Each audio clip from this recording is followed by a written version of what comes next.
Pra gente fechar, tem uma parada sobre autismo que eu não perguntei, que eu gostaria de fazer aqui como encerramento, mas é o que tu acha, por exemplo, quando existe humor em cima do autismo, ou humor em cima de um transtorno mental. Eu tenho curiosidade de saber a tua opinião. Essa é uma resposta que eu não sei dar. Mas eu penso muito sobre isso. Quero falar várias coisas sobre isso. E aí eu acho que tem certas piadas que elas são piadas que não me ofendem de jeito nenhum. Eu vou citar um exemplo. E tem piadas que eu acho que são ofensivas e são condenáveis. Eu vou dar um exemplo. O Afonso Padilha, que é do Paraná, de Pinhais, que eu adoro, é um excelente humorista, ele conta a história seguinte. Ah, a mulher veio falar comigo, eu meti o autista aqui, ó. Ele fala essa. Eu posso rir? Eu acho ótimo. Eu também acho. Por quê? Porque os autistas, em geral, não são todos, mas em geral, eles evitam contato visual. Então, ele emitiu um comportamento que é similar a pessoas com autismo. E fez isso porque ele achou que a moça fosse brigar com ele, que acho que ela era religiosa, alguma piada que tinha a ver. Então, por que ela é ofensiva? Eu não me ofendo nem um pouco com essa piada. Eu acho a piada ótima. Que tu tem autismo, Sim, meu filho tem. autismo. Não, eu não vejo como você pode dizer que essa piada é autista, é ofensiva. Eu rio, aliás, eu rachei o bico dessa piada. E tem várias outras. Agora, eu vou dar um outro exemplo de uma piada que foi do Abner, que eu gosto em geral, e do Di Lopes, que eu gosto de algumas coisas, mas não gosto em geral. E eles estavam fazendo piada com uma banda de autistas que tocam rock, uma banda de rock de autistas. Que são adolescentes que têm uma dificuldade tremenda na vida. Que o rock é um instrumento terapêutico para eles. Tem um deles que tem uma dificuldade maior, tem maior comprometimento, que tem comprometimento motor, tem uma síndrome, que usa fralda. E aí eles começaram a zoar ele por isso. O cara que, comparado com ele mesmo, ele sair da condição dele e ele tocar bateria, ele fez mais que o Elon Musk. Sim. Ele tem mais mérito do que o Elon Musk. Porque da onde ele estava para onde ele foi o Himalaia. E aí você não está fazendo uma piada sobre uma instituição, sobre uma condição. Você está falando sobre uma pessoa, uma pessoa com deficiência, uma pessoa que tem dificuldade, em geral, de compreender essa linguagem das piadas, e você está zoando aquilo que é o precioso, que é a grande conquista da vida do cara. E é um menor de idade, é uma pessoa em condição de vulnerabilidade que ainda é uma criança. Entende? Então, aquilo é uma coisa que, pra mim, é uma coisa deplorável. Mas tu acha que ele não deveria poder falar sobre? Não, aí eu acho que a gente vai pra outra discussão. Aí é um debate muito mais complicado. O que eu acho é o seguinte, eu acho que as pessoas podem falar as coisas, e aí quem fala tem que responder por aquilo que fala. Então, por exemplo, eles foram processados e eu acho que eles tinham que ter sido processados mesmo. Acho que as famílias têm todo o direito de buscar compensação, de buscar uma condenação em relação a isso. Eu acho que o debate, ele é muito... O debate sobre o humor, não só sobre o humor, sobre toda a questão da opinião, ele é muito complexa. Eu acho que tem casos e casos, mas no caso do humor, especificamente, eu entendo que a questão é quando... Não é de proibir de falar, mas quando o indivíduo se comporta, ele deve responder por aquilo que faz. Agora, a gente também não pode achar que qualquer coisa é ofensa, como no caso do Afonso Padilha. Não é. Eu acho que quando eu penso parecido contigo, quando é a classe, quando tu tá falando sobre, sei lá, pessoas com autismo, pessoas com bipolaridade, pessoas com depressão, pessoas com tal coisa, eu acho que tem que liberar qualquer piada. Eu sou bem extremo, eu acho que qualquer piada sobre qualquer coisa.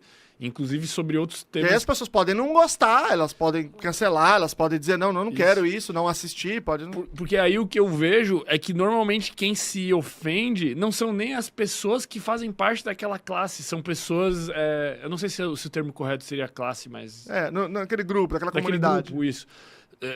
Eu lembro sempre de um exemplo muito claro que era um cara vestido de mexicano entrevistando pessoas na rua, dele chega e pergunta assim, porra, tu acha que meu traje é ofensivo? Daí a pessoa fala assim, não, eu acho teu traje muito ofensivo, porque isso é uma apropriação cultural, tal. Ele entrevista várias pessoas, elas falam isso. Aí quando ele entrevista um mexicano, ele fala, cara, muito massa tua roupa, tal. Então eu tenho a sensação, às vezes, que a galera que faz parte do grupo de autismo, ou a galera que é pai relacionada, acha engraçadas as piadas, e quem se ofende sei lá, a chata chatona lá, lacradora do Instagram que quer feder o bode com tudo em qualquer lugar. Isso pode ser verdade, mas aí a pergunta que é, mas e se essa comunidade, e se a comunidade se incomodar? Se de fato for a comunidade? Aí o debate, ele entra num outro patamar, que é o seguinte, a minha interpretação é que as pessoas, neste caso, elas não estão falando de ninguém especificamente, elas façam o que elas quiserem. Se eu não gostar, eu não assisto. Se eu não gostar, eu deixo de seguir, não sei lá. compro ingresso. Não compro ingresso, eu tô fora. E eu posso dizer, não, eu divirjo, eu acho que isso eu não gosto, etc e tal. O que é diferente de você dizer que não pode falar, é outro debate. Agora, em relação a eu gostar e eu aprovar, é o que eu disse, né? Não é todo humor que é um problema. Eu vou te dar um exemplo, que ontem eu publiquei um negócio assim. Tem um professor chamado Diogo Almeida. Ele é ótimo, ele é um humorista que faz o papel de professor. Ele sempre sobre educação. Eu adoro, ele faz um trabalho gigantesco, enorme. E aí, ele tem um autista que está estourado nas redes, que é o Ricardo. Que ele é filho da Dalva, acho que é Taubach o sobrenome dela. A dona Dalva, que a gente chama, né? E aí ela grava o Ricardo e posta nas redes, e posta direto. E o Brasil ama o Ricardo, ama. E aí ele fala várias coisas muito engraçadas, ele é muito genuíno e tal. E aí muita gente começou a fazer coisa parecida com ele. Ah, por que eu não posso fazer... Por que eu não posso mandar ela calar a boca? Por que eu não posso mandar ela calar a boca? Aí o Diogo fez um assim, se o Ricardo fosse professor, e aí, por que eu não posso mandar a coordenadora calar a boca? Por que eu não posso fazer tal coisa? Perguntas genuínas, assim, e fazendo um pouco o trejeito dele. E eu publiquei ontem. E aí tem um monte de gente, eu tenho uma filha, eu me sinto ofendido. Eu tenho não sei o quê, eu sou da comunidade, eu me sinto ofendido. Eu quero saber o seguinte, a dona Dalva tá ofendida? A dona Dalva não tá. Ela tá, adorou. Pô, ela adorou, ela tá gostando das pessoas. É uma homenagem ao filho dela. Pô, tá todo mundo dizendo, pô, que cara autêntico, que lindo isso, que bacana, que coisa agradável que todo mundo quer fazer, quer ser. Então, ninguém tá humilhando o Ricardo, né? Então, é lindo, é uma celebração, na minha opinião, é uma celebração do Ricardo. Agora, mesmo eu achando que é uma celebração do Ricardo, se a dona Dalva dissesse, eu estou profundamente ofendida, ou se o Ricardo dissesse, eu estou ofendido, eu não quero, eu não colocaria. Mas se eles não estão falando isso, se eles estão felizes, se eles estão numa posição assim, de exposição, que tem recebido muito carinho dessas pessoas, por que eu vou dizer que não? Entende? Uma coisa super engraçada, o Diogo é super engraçado, a situação é engraçada, o texto que ele colocou era engraçado, não tinha nada de ofensivo, nada. Então, é que eu acho que esses discursos, eles são... A galera anda meio inflamada. Muito. Né? Cara, por exemplo, assim, ó. Eu tô falando contigo aqui. Aí você fala uma palavra que não é a palavra. Não, você não pode falar essa palavra. Cara, você quer saber uma coisa? Uma das coisas que eu gostei desse papo é que você tá falando as palavras, conforme é o seu pensamento, que é o pensamento das pessoas da vida real, cara. A pessoa, ela não vai saber, não, assim, ó, não, porque você é neurodivergente, e eu quero saber se a pessoa quer saber assim, ele é normal ou não é normal? A palavra que a pessoa usa não me importa. O que me importa é, a pessoa tentou ser ofensiva, ou ela não tentou ser ofensiva. Uhum. É diferente de dizer, você é um anormal. De dizer assim, ele tem alguma coisinha, a pessoa diz assim, alguém pode achar ofensivo. Ela perguntou por mal, foi um contexto ofensivo? Não, então tudo bem. Então você pode. Você, como se você tiver muita amizade com ela, pode, sugerir, ou você pode falar para ela, no meio da conversa, a maneira apropriada para ela se ligar, entendeu? Então, você dá um modelo do que você acha. O contexto importa, né? O contexto importa. Então, por exemplo, você está dizendo para mim, você fala assim, porque o deficiente, e a linguagem mais, digamos assim, mais contemporânea que a gente usa é pessoa com deficiência.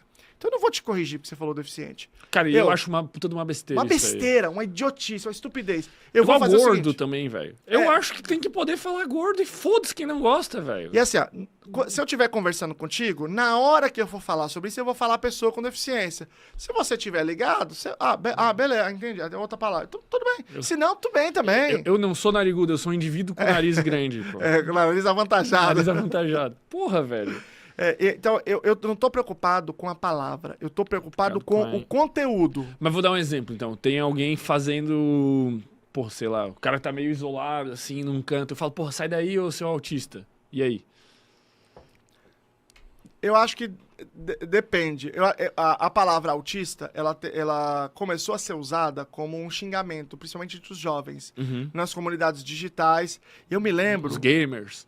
Dos gamers, principalmente. Né? Eu me lembro até numa sala de aula uma vez, era um 6º ano, no momento que eu tava emocionalmente muito fragilizado, assim, que alguém tava fazendo alguma coisa na sala e o moleque falou assim, cala a boca, seu autista! Só que ele tava fazendo isso para xingar a pessoa em algum contexto, né? Então tinha um contexto de xingamento. Aí eu explodi com o moleque, eu me arrependi, pedi desculpa para ele depois. Acontece, você tá na sala, você comete erros de vez em quando, né? E eu acho que foi completamente equivocado. Eu podia ter usado a situação pra gente... Pra gerar educação. Pra gerar educação, etc e tal. Neste caso, o meu entendimento, a minha percepção seria que você tá atribuindo um adjetivo ao fato de ele estar isolado e não xingando ele, entende? Que pode ser, apesar que tem da palavra, um quê cômico, de certa exatamente. Forma. Eu, Lucelmo, não me incomodo. Tá. Teve um caso com o Léo Lins que ficou bem marcado. O Léo Lins, ele tava sentado numa festa, estava sentado, isolado, e a mulher dele, a Aline Mineiro, a ex-mulher dele, colocou assim, ele fica meio autista ali sentado, e aí a comunidade foi pra cima dele, acabaram com ele. E aí ele entrou na pilha também, né? Então depois ele errou, aí começou a xingação, ele começou a xingar as pessoas, começou a xingar ele. Perdeu a mão.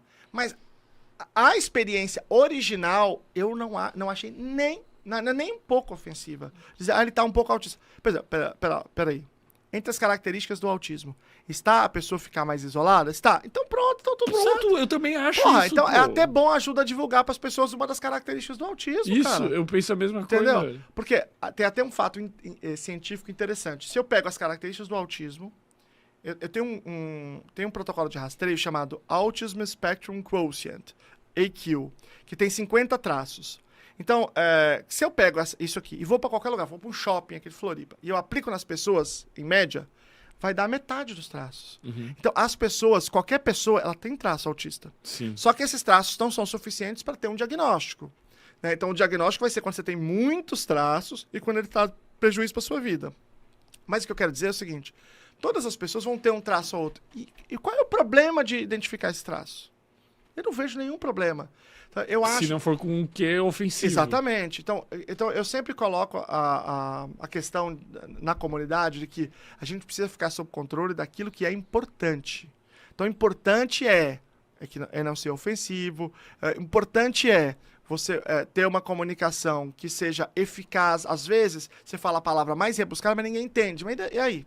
Você ajudou quem? Você prejudicou, porque você teve a oportunidade de levar uma comunicação. E essa repressália, essa repressão forte na comunicação das pessoas leva à ignorância. A ignorância se aprofunda pela falta de debate.